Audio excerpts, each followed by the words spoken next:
各位朋友，我係 William Hall 啊 ，Master Hall， 中文名咧我係何文昌啊，我係可以講得係自細就係香港人啊，因為我哋屋企係喺1950年由香港翻去中國嘅，然後1967年咧我又走翻落香港。然後1969年尾咧，我又走翻去中國，然後一直至到搞屋企偷渡去香港失敗，以至就拉咗去判咗我20年刑期勞改，然後一路到1980年平反，我先至翻出嚟，然後1980年。下半年我又走翻去香港啦，咁一路至到1988年、89年嗰陣時，我先至離開香港，就去咗台灣。咁實際上，如果我計埋勞改10年喺香港話咧，咁我基本上計上嚟應該喺香港差唔多20年、10幾20年。又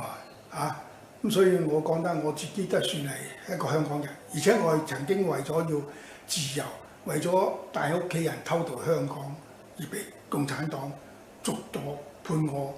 勞改嘅，所以我覺得我對香港嘅自由、香港嘅社會要自由呢一條咧係非常之可以講得係嗰個好強烈嘅、好強烈嘅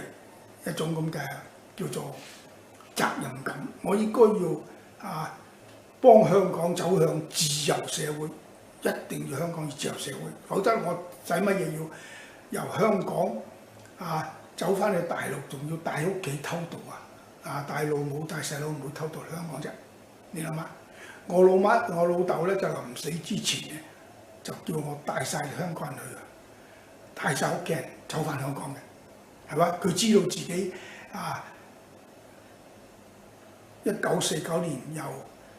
廣州偷咗落香港，然後又1950年又走翻嚟中國建設新中國，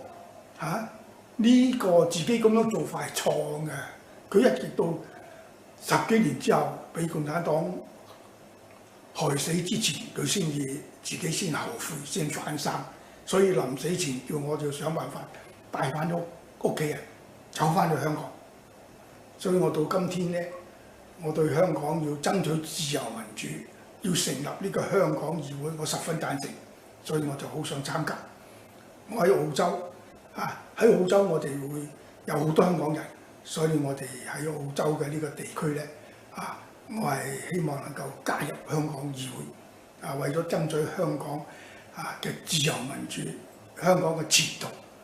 我要盡我嘅能力出一分力。雖然我今年80歲，但係我仍然非常之強烈咁樣要督促自己要加入呢個爭取香港自由民主嘅行列，所以我就想加入呢個香港議會出一份力。我今日係講少少嘢，我係英文名叫 William Hall， 中文名係何文昌。